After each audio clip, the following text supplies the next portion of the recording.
जब कांग्रेस पार्टी 2019 के चुनावों के लिए अपना मैनिफेस्टो रिलीज कर रही थी तो मैंने मैनिफेस्टो को ध्यान से देखा।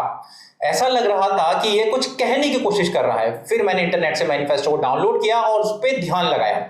इसके बाद जो हुआ ये जानकर आपके होश उड़ जाएंगे। मैनिफेस्टो सही में चिल्ला चिल्ला के ये कहने की कोशिश कर रहा था कि देश बचाना है तो मोदी को वोट दो, देश बचाना है तो मोदी को वोट दो। आपको यकीन तो नहीं हो रहा होगा, परंतु एक बार आप खुद से मैनिफेस्टो डाउनलोड करके खोल के देखिए। मैनिफेस्टो सारी बातें आपको खुद बताएगा। जी हां, मैनिफेस्टो ने कुछ ऐसी बातें हमको खुद बताई। जैसे सबसे बड़ी बात तो ये थी कि मैनिफेस्टो जिस टीम ने बनाया है उसमें टुकड़े टुकड़े गैंग के कुछ लोग, कुछ सेपरेटिस्ट कश्मीर को तोड़ने वाले, कुछ हाफिज सईद जी के भेजे हुए इंटर्न, कुछ चाइना के माओवादी थे।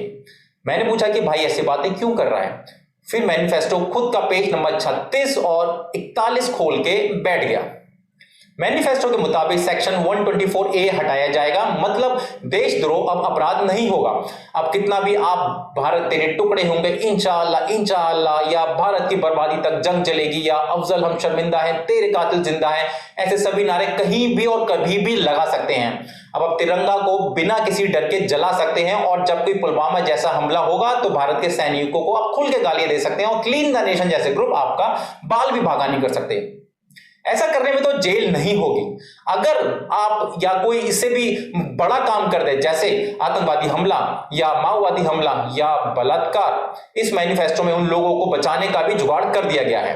बात यूं है कि सीआरपीसी में बदलाव किया गया है और ये साफ साफ लिखा है कि जमानत एक नियम है और जेल अपवाद, मतलब बेल ना देना खुद में एक कानूनन जुर्म होगा। आपको बता दें कि कश्मीर को देश के साथ जोड़े रखने के लिए AFSPA का बहुत बड़ा योगदान है। यह कहकर कि देश की सेना कश्मीर में बलात्कार करती है और लोगों को टॉर्चर करती है, यहां लोगों का मतलब आतंकवादी से है। AFSPA को कमजोर करने की इस मैनिफेस्टो में बात कही गई है।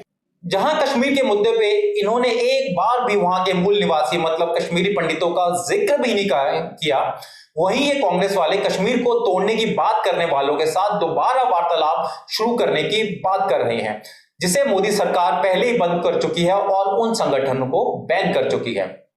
इनका रोहिंग्या प्रेम तो आप सभी जानते हैं, जो उन्होंने मैनिफेस्टो में दोबारा दिखाया। इन्होंने मैनिफेस्टो में वादा किया है कि यूएन की रिफ्यूजी पॉलिसी को ये लोग अपनाएंगे। इसका मतलब अगर आप नहीं समझ रहे हैं तो गूगल पे जाइए, सर्च कीजिए यूरोपियन माइग्रेंट क्राइसिस। अगर मैंने आपको डिटेल में बताया तो मैं टॉक्सिक इंटॉलरेंट कहलाऊंगा, इसलिए मैं नहीं बता रहा, खुद गूगल कीजिए। इसके बाद इन्होंने एक और वादा किया है। इनके वादे के अनुसार देश का NSA, जो अभी अजीत डोवाल जी हैं, उन्हें पार्लियामेंट को रिपोर्टिंग करनी होगी। इसका मतलब है कि अगर सरप्राइज सर्जिकल स्ट्राइक करने की नौबत आती है तो सबसे पहले पार्लियामेंट को सारा प्लान बताना होगा और अप्रूवल लेनी होगी। इस बात में तालियां बनती हैं, सभी तालियां बजाएं। वैसे कांग्रेस चोरी के लिए तो मशहूर तो थी, पर यह वाली चोरी देखकर तो चार्ल्स शोभराज भी डर जाएगा।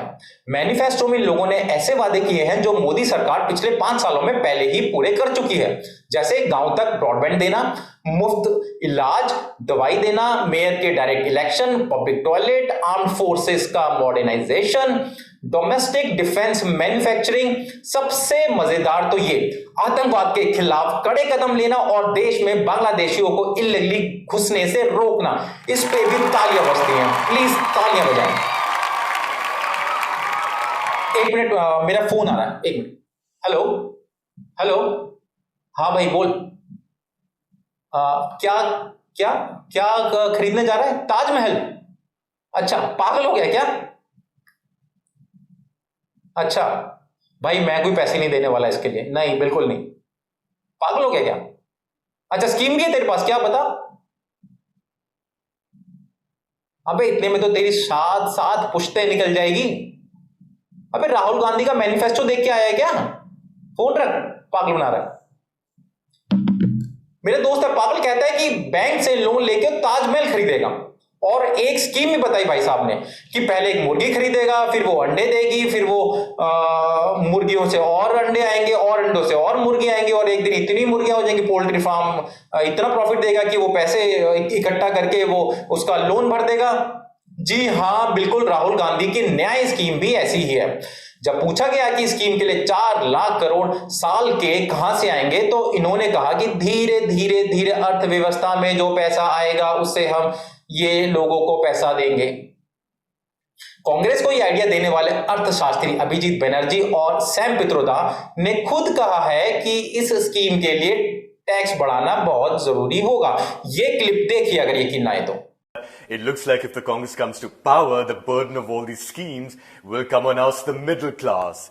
We'll be the ones who'll have to pay more taxes. Not true. What would you say to the middle class who are actually getting worried about this? Middle class will have more opportunities. Middle class will get more jobs. Today there are no jobs. But taxes will not go up on them? Taxes may go up a little bit, but I don't think that's a major issue. Let's not worry about that. Don't be selfish. Okay? Have big heart. How can you see poor people around you and feel that somebody is going to take a 10 paisa out of you? That's not India. This is what you would That's say not to the Indians. people of India, the middle class. Absolutely. That if you and I have to tighten our belt a little bit, we Yes. should. तो मेरे middle class के भाई और बहनों, अभी जो पिछले 5 साल में हर तरीके का टैक्स कम हुआ है, राहुल गांधी जी उसकी पूरी वसूली करने के मूड में हैं और आप लोग भी तैयार रहिए। आपके हाथ में है अब ये सब। पूरे मैनिफेस्टो में मजेदार एक बात रही कि हर जगह खर्चे खर्चे खर्चे खर्चे, बस खर्चों की बात लिखी हुई है। पैसे कैसे कमाने हैं, देश में पैसा कहां से आएगा, उसकी कोई बात नहीं लगी। अरे राहुल भैया, कम से कम आलू से सोना बनाने की मशीन की बात ही कर देते। कुछ बैलेंस तो आता मैनिफेस्टो में, कुछ वजन तो आता मैनिफेस्टो में, वो भी नहीं करी आपने। खर्चे की हद तो तब पार हुई जब हमने देखा कि यह लोग एजुकेशन पर जीडीपी का 6% जो 12 लाख करोड़ बनता है और हेल्थ पर जीडीपी का 3% जो 6 लाख करोड़ बनता है खर्च करने का वादा कर रहे हैं। और देश का कुल बजट इस साल का 27 लाख करोड़ था। अभी इसमें न्याय स्कीम पे 4 लाख करोड़ भी निकाल दो, अभी बचा मात्र 4 लाख करोड़। अब देश क्या इस 4 लाख करोड़ में झुंझुना बजाएगा? आप जवाब दीजिए कि ऐसे में राफेल और सैनिकों के बुलेट प्रूफ जैकेट खरीदे जाएंगे? इतना तो 4 लाख करोड़ तो ये एक महीने में, दिनों में घोटाला कर देते हैं। इनके लिए 4 लाख करोड़ क्या, ये तो घोटाले में खा जाएंगे। देश क्या झुंझुना बजाता रह जाएगा? जाते जाते एक छोटी सी कहानी आपको सुनाता हूं। एक बार जंगल में शेर ने ऐलान किया कि वो सभी जानवरों को मुफ्त स्वेटर और कंबल देगा। तभी भेड़ों के झुंड में से एक छोटे से मेमने ने एक सवाल पूछा कि ये ऊन आएगी कहां से? अब आप समझदार हैं, आप सोचिए कि वो भेड़े कौन होंगी। अब आप ही डिसाइड कीजिए कि कांग्रेस की बात माननी है या जो उसका मैनिफेस्टो चिल्ला चिल्ला के आपको समझा रहा था, या वो बात माननी है। जय हिंद, जय भारत।